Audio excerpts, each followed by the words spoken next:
Jadi anak Tuhan, jangan mudah panas hati. Karena Anda berada di sisi kekekalan yang baik. Anda ada di sisi pengampunan, penebusan, upahmu besar di sorga. Kita mau dijahatin gimana pun sama orang, tetap lebih lucky atau lebih blessed dan lebih beruntung daripada mereka. Karena kita tahu ujungnya adalah sorga. Kenapa kita mau turun ke level orang-orang itu?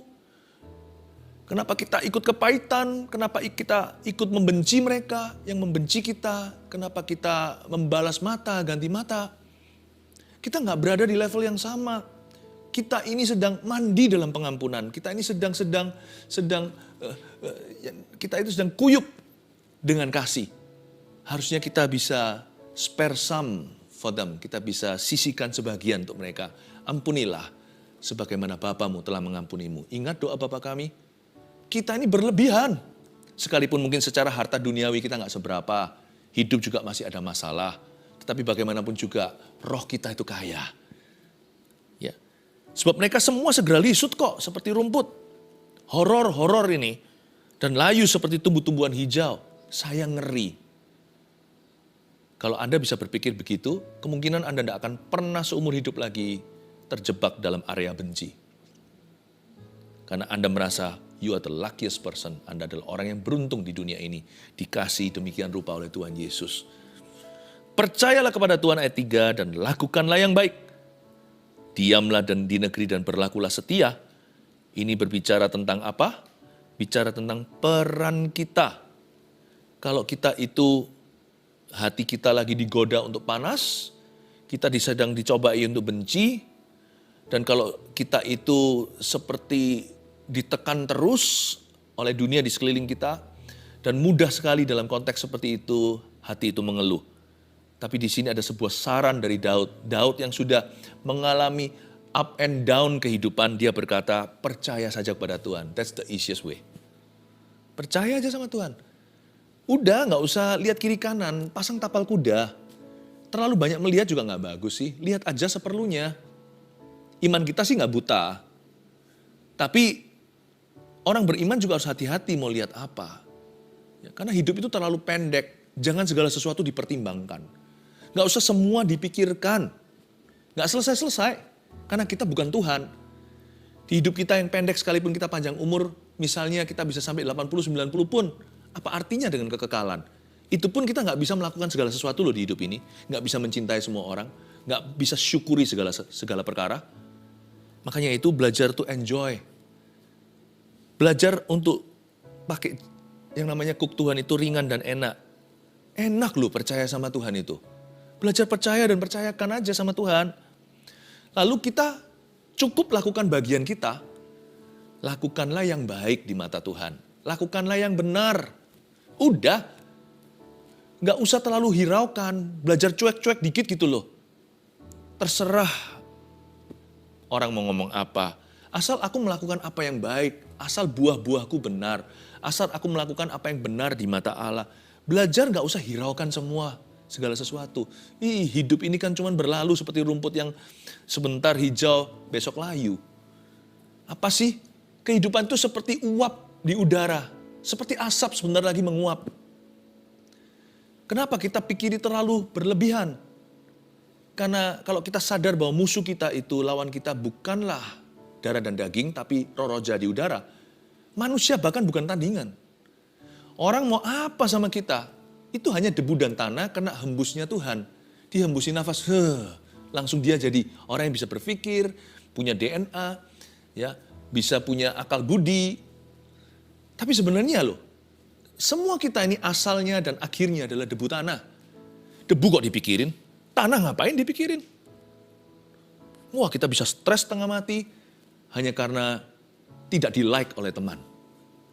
Temanmu itu debu tanah sama dengan dirimu. Yang membuat semua ini istimewa adalah karena rencana Allah. Ada Tuhan di hidup kita. Kalau Tuhan gak membencimu, kenapa dibawa stres? Karena Tuhan tidak menolakmu, ngapain dipikirin? Kalau Tuhan loh tidak berkata, you game over. Kenapa Anda memikirkan, terus pikirin untuk bunuh diri dan mengakhiri hidup ini? Tuhan aja masih percaya kok, kenapa Anda hilang percaya? Percayalah kepada Tuhan dan lakukanlah yang baik. Diamlah di negeri, belajar settle di hati, belajar untuk tenang. Ngomong sama diri sendiri, tenanglah jiwaku. Shh. Kalau kita lagi panik itu, bisa gitu loh perintahkan jiwanya sendiri. Shh. Saya bisa bilang sama jiwa saya sendiri dengan otoritas. Hai jiwaku, tenanglah, pujilah Tuhan. Tenang teduh dalam hadiratnya, semua indah pada waktunya. Diamlah di negeri. Bukan diam itu pasif, nggak melakukan apa-apa. Nggak usah busybody, nggak usah kepo. Kita lakukan aja bagian kita, berlakulah setia. Terus saja lakukan apa yang Anda tahu itu benar di depan Tuhan. Udah. So simple. Saya nggak berusaha untuk jadi orang lain. Itu adalah kebodohan yang paling bodoh di hidup ini adalah you try to be somebody else. Nah, this is me. Dengan semua kelebihan saya, kekurangan saya, inilah saya. Dan Tuhan sanggup pakai saya kok apa adanya. Apapun dalam hidupku, termasuk sekarang kita saat teduh begini segalanya itu, apakah karena kita itu hebat? Enggak. Karena kita belajar setia. Dan Tuhan reward kita. Orang-orang di jamaah sesuai dengan harapan melebihi bahkan dugaan. Just be faithful aja. Profesimu apa? Setia. Anda siapa? Suami, istri, atau anak di rumah, atau orang tua, papa mama. Setia aja. Just be faithful. Your reward comes from heaven. Upahmu datang dari sorga. Kayak gitu ya, orang itu bisa happy sekali. Dan bergembiralah karena Tuhan. Ya, pasti gembira kalau gitu prinsip hidupnya. Dan bergembiralah karena Tuhan, maka Ia akan memberikan kepadamu apa yang diinginkan hatimu.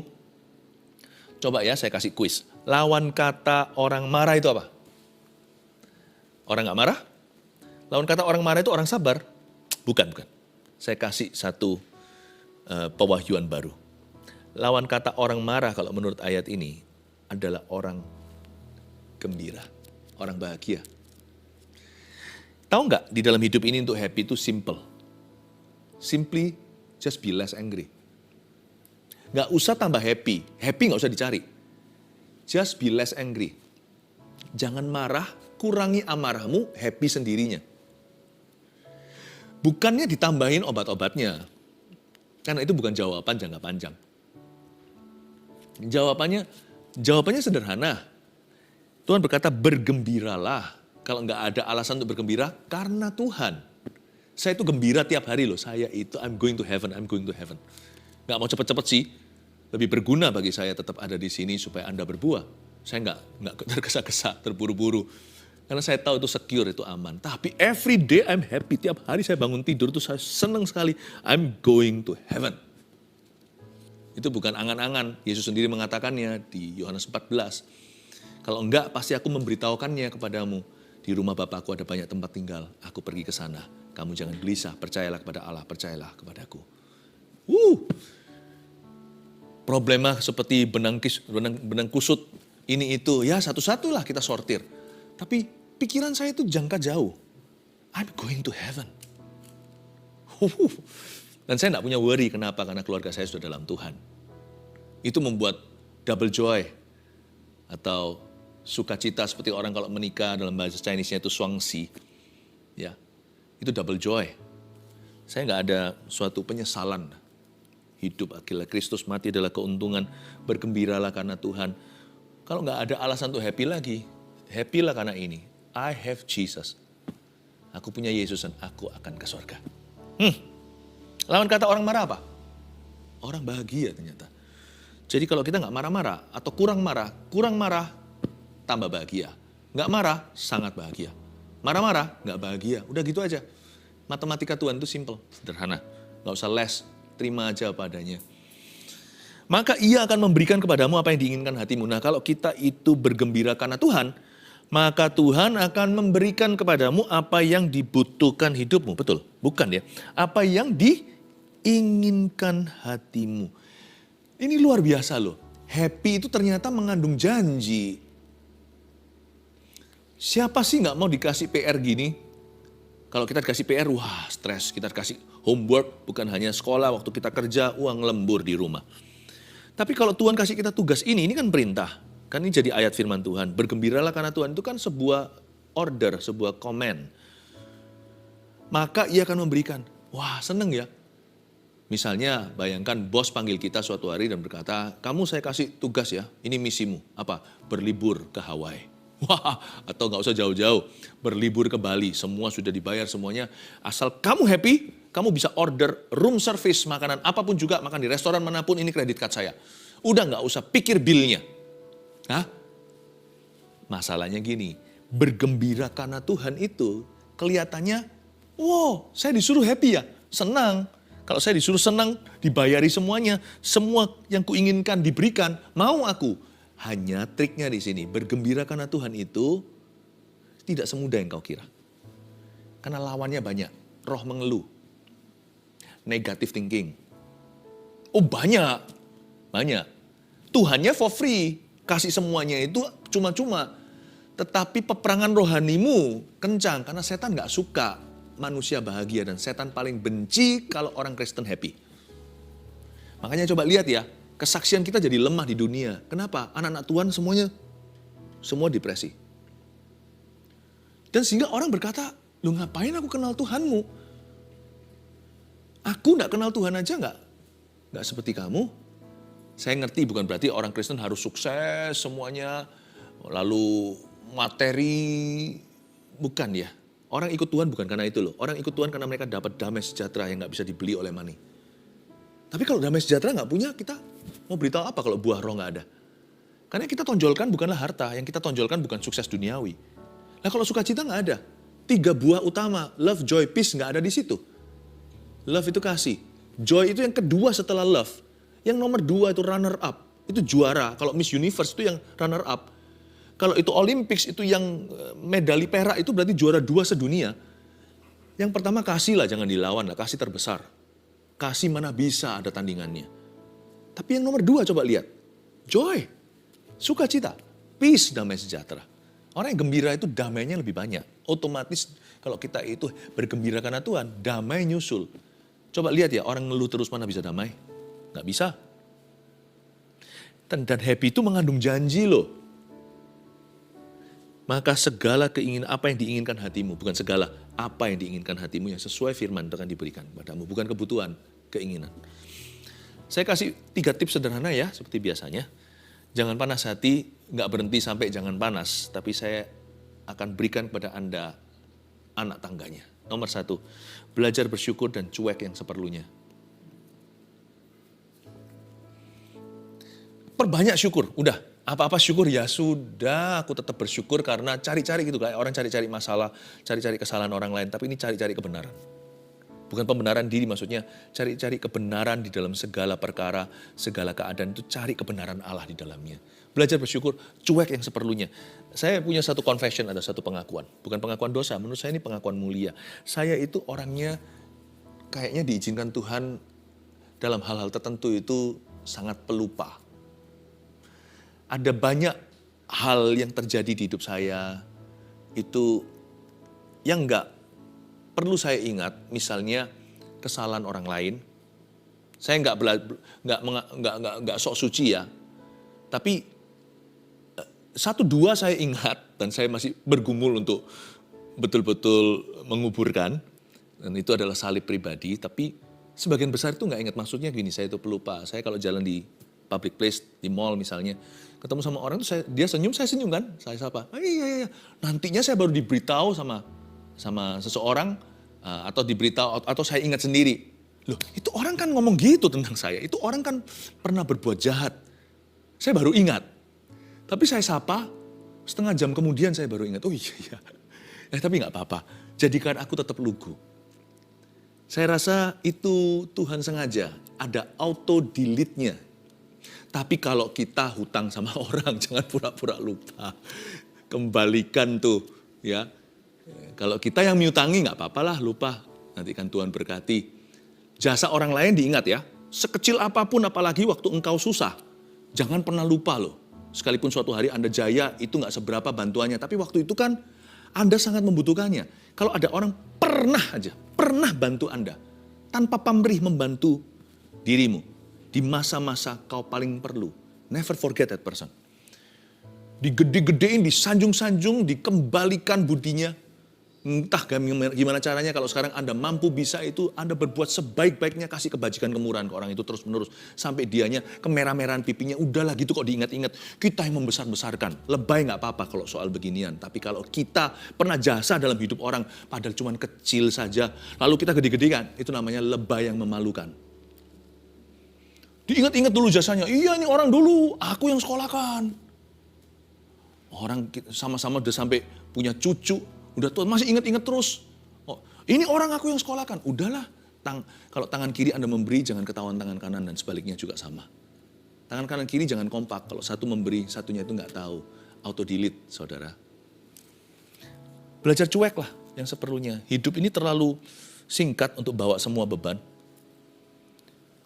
Kalau kita pesawatnya jangka panjang, misalnya kita itu pesawat 20 jam, interkontinental atau antar benua, nggak apa-apa, biasanya kiloannya pun meningkat yang diizinkan oleh airline.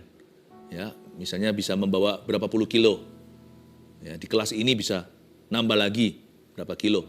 Tapi kalau terbangnya hanya 40 menit, masa mau bawa 1 kuintal? Kita itu hidup ya, dari sisi sorga kalau mau dihitung, hanya berapa jam? Seumur hidup kita kalau panjang umur 8-90 pun hanya berapa jam? Mau bawa berapa kuintal, semua, apalagi tontonan, beberapa orang sampai ton itu bawaannya secara rohani. Semua dipikiri. Cuek lah. Belajar agak-agak cuek gitu loh dalam beberapa hal, beberapa perkara. Tapi jangan cuek sama kebutuhan orang. Amin. Belajar, bersyukur, dan cuek yang seperlunya. 2, percaya dan percayakan kepada Tuhan. Bedanya percaya sama percayakan apa? Kalau kita percaya sama Tuhan, ya percayakan. Kalau kita sudah percayakan, ya belajar percaya. Tuhan, aku punya masalah. Atau begini, aku ada suatu pergumulan. Aku percaya sama Tuhan. Kalau Anda percaya sama Tuhan, belajar berkata, aku berserah. Serahkan. Aku berserah pada Yesus, Juru Selamat. Aku berserah. Mainan saya rusak, saya kasih ke papa. Karena saya percaya papa saya, kan dia ayah saya, mengasihi saya, udah gak diragukan lagi. Kalau mainannya rusak, percayakan ke papa untuk perbaiki, jangan ditarik kembali dikit-dikit, sudah belum, kayak orang masak nasi dibuka terus kapan matangnya. Matang pun nanti salah, nanti gak enak. Jangan sama Tuhan itu tarik ulur begini. Kalau Anda sudah percaya sama Tuhan, sekalian percayakan persoalan dan pergumulan. Tugas kita hanyalah lakukan apa yang baik dan berlakulah setia. Sisanya ke Tuhan, jangan dibawa di hati. Jangan dibawa ke pikiran. Serahkan. Itu bedanya percayakan. Nah, orang kalau sudah percayakan, ya sudah belajar percaya. Semua indah pada waktunya. Loh mana? Mana mujizatnya? Kok belum datang? Kapan ya? Kapan ya aku keluar dari masalah ini? Kapan ya ini selesai ya? Kapan episode terakhirnya ya? Problemaku dan sebagainya. Kita belajar tenang gitu. Kalau kita sudah percayakan, ya percayakan. Sekalipun kalau setelah Tuhan percayakan mainan itu lalu ditaruh di atas sebuah meja seperti ini. Nah, jangan Anda tergoda untuk ngintip. Sudah seberapa Tuhan perbaiki. Kalau Tuhan melakukan mujizatnya itu nggak ada tanda-tanda. Tetap mainan Anda tidak berubah wujudnya. Serusak seperti tadi. Tapi kalau Papa janji akan perbaiki, sekalipun ditaruh di sana, berarti Papa tahu apa yang dia lakukan. Pokoknya tahunya nanti kembalinya udah beres deh gitu di tanganmu. Jangan pikirkan prosesnya, itu urusan Tuhan. Berlakulah setia. Lakukan aja apa yang baik dan benar. Jangan tergoda untuk lihat, kenapa kok masih terus ditaruh di rak itu ya. Rak buku kok nggak diapa-apain. Jangan kita itu menasihati Tuhan. Karena kita tahu Tuhan kita itu nggak pelupa.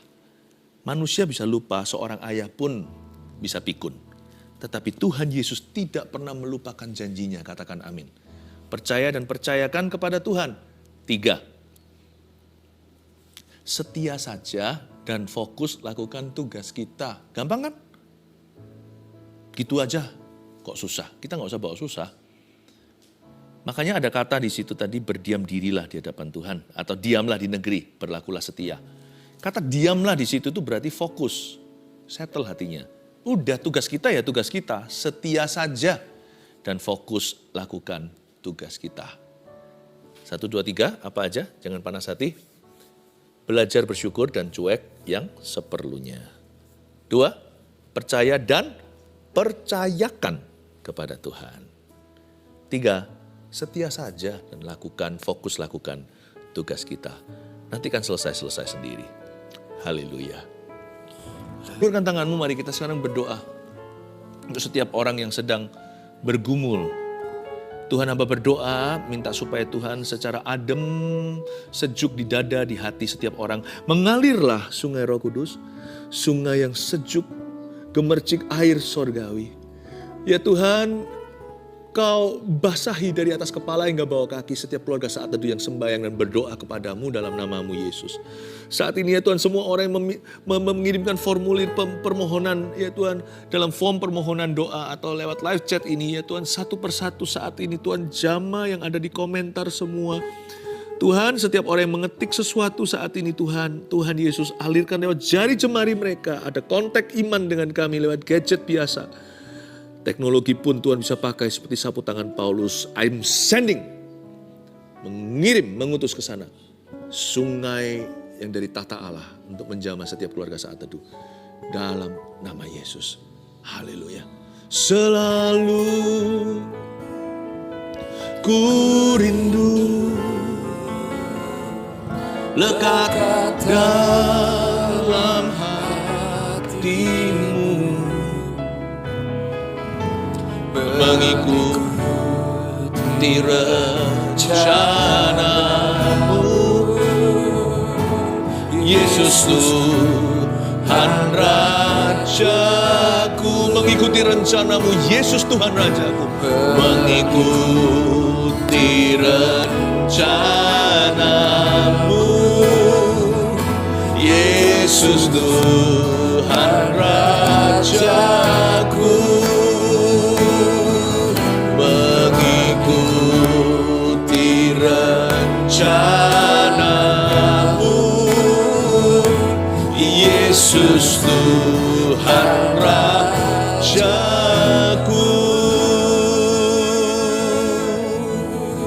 Mari kita mengangkat tangan kita menerima berkat dari Allah Bapa, Putra, dan Roh Kudus di dalam hati kita dalam wujud sukacita dan damai sejahtera dan kasih Yesus yang tak berubah.